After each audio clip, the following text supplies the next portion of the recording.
មានគ្នា8នាក់ទិដ្ឋភាពពួកគេកាន់ចានធំហូបបាយរាល់ថ្ងៃធ្វើឲ្យក្មេងប្រុសតូចដែលទើបតែឆ្លងភពមកដល់ស្រឡាងកាំងក៏មិនចម្លែកដែរដែលធុងអង្គរនៅផ្ទះស្ទើរតែអស់រលីងតែក្នុងចានរបស់គ្រប់គ្នាសុទ្ធតែបរាវមានតែក្មេងប្រុសតូចទេដែលមានពងទីចៀនមួយទៀតធ្វើឲ្យបងថ្លៃស្រីលេបទឹកមាត់តាមពិតក្មេងប្រុសតូចនេះដាំឡើយជាកូនទី3របស់រាជវង្សតាំងពីតូចមានសុខភាពខ្សោយនិងជាច្រើនតែងតែទទួលបានការយកចិត្តទុកដាក់ជាពិសេសពីគ្រួសារទាំងមូលប៉ុន្តែដើម្បីព្យាបាលជំងឺរបស់គេប្រាក់សន្សំក្នុងផ្ទះក៏អស់ដែរជីវភាពគ្រួសារទាំងមូលត្បិតត្បៀតណាស់ក្មេងប្រុសតូចដែលទើបតែឆ្លងភពមកស្ងាត់ក៏សម្រេចចិត្តយ៉ាងម៉ឺងម៉ាត់ច្បាស់ជាត្រូវប្រើប្រាស់ចំណេះដឹងសម័យទំនើបរបស់ខ្លួនដើម្បីឲ្យគ្រួសារទាំងមូលមានជីវភាពធូរធារពេលនេះឪពុកម្ដាយរបស់គេកំពុងបារម្ភពីសុខភាពនិងអនាគតរបស់គេម្ដាយបានគិតហើយគិតទៀតយល់ថាមានតែការរៀនសូត្រទេជាផ្លូវចេញតែដោយសារស្ថានភាពគ្រួសារមិនអាចឲ្យរៀនបានពូមើលស្ថានភាពគ្រួសារយើងនៅសម័យកាលនេះទៅសូម្បីតែកណ្ដុរចាស់ក៏អត់ងាប់នៅក្នុងធុងអង្គរដែរតើនឹងយកអ្វីមកជួយសង្គ្រោះខ្ញុំទៅខ្ញុំនឹងនិយាយម្ដងទៀតខ្ញុំមិនចង់ឲ្យវារៀនសូត្រទេត្រកូលវាងវងខ្ញុំអត់មានអ្នកចេះដឹងម្នាក់ទេប៉ុន្តែឥឡូវគ្មានលុយទេមិនដល់3ថ្ងៃផងនឹងមានអ្វីមួយហោះមកដល់ហើយក៏ទៅវិញភ្លាមហើយក៏បន្សល់ទុកពាក្យមួយឃ្លាថាលុយកាក់ហូរចូលដូចទឹកនៅពេលនោះប៉ុន្តែក្មេងប្រុសតូចនោះបែរជានិយាយថាកាលណាកាន់តែកគឺកាន់តែត្រូវរៀនសូត្ររឿងថ្លៃសាលាគេអាចរកវិធីដោះស្រាយបានខណៈពេលដែលក្មេងប្រុសតូចកំពុងតែគិតរកវិធីរកលុយបង់ថ្លៃសាលានោះស្រាប់តែប្រទះឃើញនៅក្នុងចំណីជ្រូកដែលបងថ្លៃស្រីរែកត្រឡប់មកវិញនោះមានស្មៅម្យ៉ាងលីឡំចូលច្រើនដូច្នេះគេក៏ត្រៀមរើសវាចេញហាលឲ្យស្ងួតហើយលក់ឲ្យគេធ្វើថ្នាំបងថ្លៃស្រីមិនជឿសោះស្មៅប្រៃពេញភ្នំអាចខ្លាចជាស្មៅមានតម្លៃបានយ៉ាងម៉េចទៅឪពុកក៏មិនជឿសម្ដីគេដែរក្មេងប្រុសតូចគ្មានជំរើសក៏ត្រូវភ្នាល់ជាមួយឪពុកអនុញ្ញាតឲ្យខ្ញុំហាលវាឲ្យស្ងួតសិនទៅតើមានអ្វីដែលឪពុកនឹងដឹងគុណម្ដងទៀតដែរឬទេបើសិនជាមួ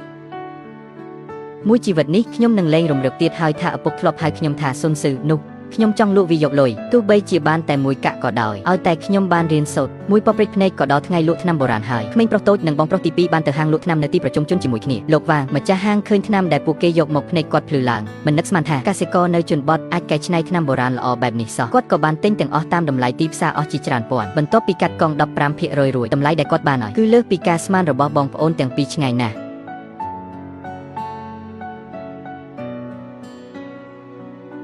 ់បន្ទាប់មកក្មេងប្រុសតូចក៏និយាយថាឲ្យតែ700បានហើយចំណែកដែលនៅសល់ទុកជាថ្លៃទឹកតែជូនម្ចាស់ហាងឬសម្ដីនេះហើយម្ចាស់ហាងក៏សប្បាយចិត្តខ្លាំងណាស់គាត់ក៏ប្រាប់ឲ្យពួកគេយកទំនិញទាំងអស់មកលក់នៅទីនេះបងប្រុសទី2តាំងពីតូចដល់ធំមិនដែលឃើញរីករាយរំលោតលេះប៉ុន្តែគាត់មិនទាន់យល់ពីកលិះរក្សាទ្រព្យសម្បត្តិមិនឲ្យបែកធ្លាយនោះទេទើបតែកាន់ប្រាក់ដើរចេញពីហាងថ្នាំក៏ត្រូវចោលប្លន់មួយចំនួនតាមដានស្ងាត់ដើម្បីបិទបាំងភ្នែកអ្នកដទៃក្រុមចោលប្លន់បានលុបស្ទាក់ផ្លូវដែលពួកគេត្រូវត្រឡប់ទៅផ្ទះវិញរឿងរ៉ាវរបស់ខ្ញុំទាំងនេះលើកលែងតែការដំស្រាម៉ូតទាន់សម័យទូទាំងបណ្ដាញឈ្មោះទីក្រុងកៅសានម៉ាន់យ៉ូចេងត្រូវបានគេឆក់យកបាត់ហើយពួកឯង2នាក់បើងីគេណាស់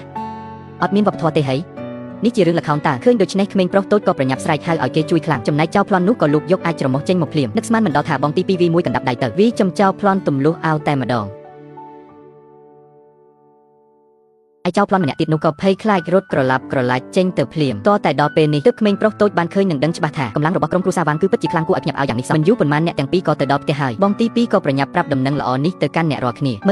មើលឮថាថ្នាំបុរាណលក់បានលុយច្រើនណាស់បែបនេះក្រុមគ្រួសារទាំងមូលរីករាយខ្លាំងមែនទែនឪពុកក៏ភ្ញាក់ផ្អើលនិយាយមិនចេញដែរដូច្នេះក្រុមគ្រួសារទាំងមូលក៏សម្រេចចិត្តភ្លាមតែម្ដងថាចាប់ពីពេលនេះទៅនឹងធ្វើតាមវិធីសាស្ត្ររបស់ក្មេងប្រុសតូចនេះតជីកកែច្នៃថ្នាំបុរាណលក់ឲ្យឪពុកក៏គោរពតាមការសន្យារបស់គាត់ដែរដោយផ្ទាល់បាននាំក្មេងប្រុសតូចទៅសាលារៀនដើម្បីដោះស្រាយការងារលោកគ្រូចៅគ្រាន់តែឃើញក្មេងនេះភ្លាមគាត់គិតថាក្មេងនេះមិនធម្មតាទេពិតមែនរយៈពេលប៉ុន្មានថ្ងៃបន្ទាប់ការសម្ដែងរបស់ក្មេងប្រុសតូចនោះបានធ្វើឲ្យគាត់ភ្ញាក់ផ្អើលកាន់តែខ្លាំងលោកគ្រូបង្រៀនតែម្ដងនោះក្មេងប្រុសអាចទន្ទិញចាំបានទាំងស្រុងដោយមិនខុសមួយពាក្យដោយឃើញក្មេងប្រុសមានទេពកោសល្យបែបនេះឪពុកក៏មានចិត្តចង់បណ្ដុះបណ្ដាលគាត់ឲ្យដើរតាមផ្លូវប្រឡងជាប់ជាមន្ត្រីកាលពីការរៀនសូត្រត្រូវបានរៀបចំយ៉ាងក្រោយមកក្មេងប្រុសតូចក៏ចាប់ផ្ដើមគិតពីរឿងរកលុយទៀតដោយសារត្រកូលវាងមាននិមិត្តសញ្ញាខ្លះគាត់ក៏នឹកឃើញភ្លាមពីការធ្វើអាជីវកម្មសាច់ខ្វៃស្អីគេអាហារខ្វៃដែលជាគ្រឿងក្នុងទាំងនោះ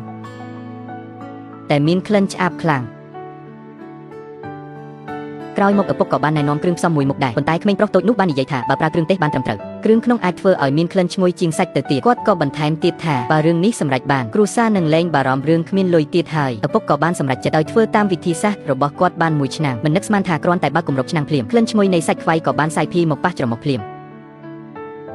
នេះពិតជាអស្ចារ្យពេកហើយសមាជិកគ្រួសារទាំងមូលបានប្រជ្រៀតគ្នាជុំវិញឆ្នាំងសាច់គោមួយគ្រប់គ្នាបានបរិភោគហើយសរសើរមិនដាច់ពីមាត់នៅថ្ងៃបន្ទាប់ហាងសាច់គោរបស់ត្រកូលវាងក៏បានបើកដំណើរការជាផ្លូវការ